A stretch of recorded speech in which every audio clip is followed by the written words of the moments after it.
إِنَّا خَلَقْنَا الْإِنسَانَ مِن نُّطْفَةٍ أَمْشَاجٍ نَبْتَلِيهِ فَجَعَلْنَاهُ سَمِيعًا بَصِيرًا.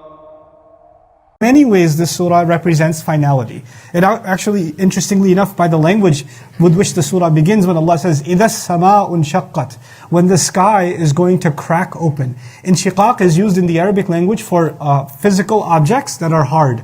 Like inshiqaq is used, like يَشَّقَّقُ فَيَخْرُجُ مِنْهُ الْمَاء, a rock that cracks open.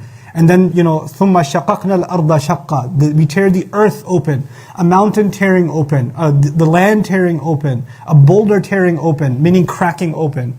Infitar can actually be used, in the previous surah you found, إِذَا السَّمَاءُ انْفَطَرَتْ, right? You can use infitar or fatar for even the tearing of a cloth, something soft. And the thing is, when you tear something soft like a cloth or leather or something, you could stitch it back up. But once a rock is cracked open, what happens? There's no putting it back together. The idea that the word inshiqaq is used in the beginning here, إِذَا السَّمَاءُ انشَقَّتْ, in and of itself kind of represents a finality. That this is bringing everything that's been talked about before to a final version. There are so many words even used for the sky, right? فُتِحَتِ السَّمَاء, the sky has been opened. السَّمَاءُ فُرِجَتْ, another word for torn, which can be stitched again. انْفَطَرَتْ, there are so many words, but this one is kind of irreversible. It's the end game. And so that's where we start with. But then it's one of the most powerful ayat describing nature and describing the reality of the sky that you'll find anywhere in the Qur'an. Allah Azza wa Jalla says, وَأَذِنَتْ لِرَبِّهَا وَحُقَّتْ. And this is a very difficult ayah to process. Let's go through it little by little. The word adhina in Arabic can mean two things. Adhina ya'adhanu idhnan and adhnan or adhanan. Idhan means permission. And adhan means to listen. Like udhun is the ear, right? So, أَذِنَتْ لِرَبِّهَا, one of its meanings is that the sky is actually going to pay close attention and listen carefully to its master. أَذِنَتْ لِرَبِّهَا. Implied within the meaning, why is it different from سَمِعَتْ لِرَبِّهَا? It also listens to its master, right? Or أَطَاعَتْ رَبَّهَا, it obeys the master. Even also, because it has kind of the texture of permission, it's as though, just to make this easy to understand, sometimes I give a student an instruction to do something and they don't want to do it, right? But then there's a student that has been asking me, hey, I wanted to do an extra credit project, you promised you'll give me an assignment, and I don't give it to him, and then I don't give it to him, and finally I give it to them. In other words, when I gave the instruction, they were already eager to follow. They've been waiting to hear the permission to do what they've been wanting to do. You understand? Simpler example would be children asking for recess or a break. Can we have a break now? Can we have a break now? Can we have a break now?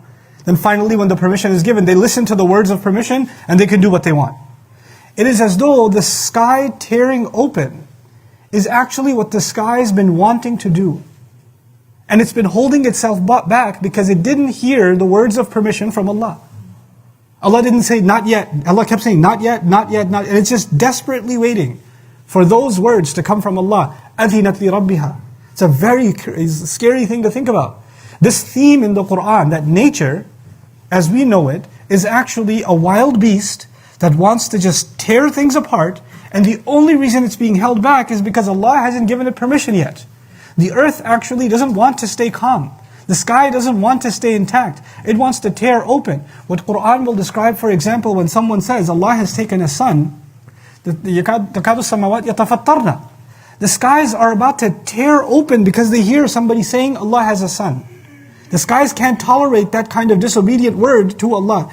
The heavens are shaking, but they are held together because Allah won't let them tear open.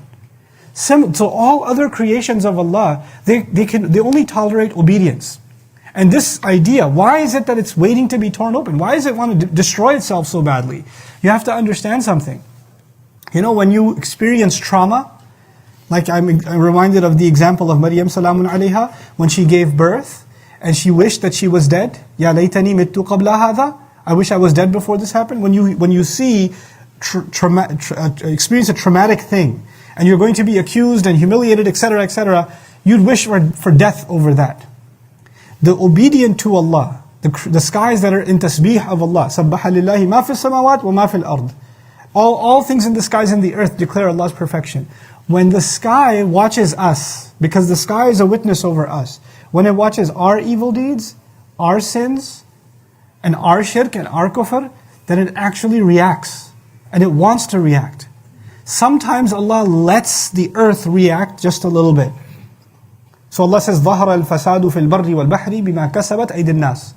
That corruption came out in the land and in the sea because of some of the sins that people have earned. Not all of them. If all of them were earned, then the day of judgment would begin. But the earth can't hold it, can't tolerate it, and it has some eruption because of the sins of people on the earth, right? And just to qualify that, that doesn't mean if there's an earthquake that happened in Pakistan, it's because of the sins of people in Pakistan. That's not what that means. The earth reacts anywhere because of the sins that are happening anywhere. We don't make a correlation between those things. Oh, they had a flood because they were really bad people. We don't do that. The days of natural disasters, what we call natural disasters now, being a punishment on a qawm or a nation, those days are over, because that was only in the times of prophets. You cannot make that statement now about any disaster that happens. These are all tests from Allah, but calling them adhab is a mistake. That is not the same as calling them adhab, that is a mistake. Allah's book doesn't allow that.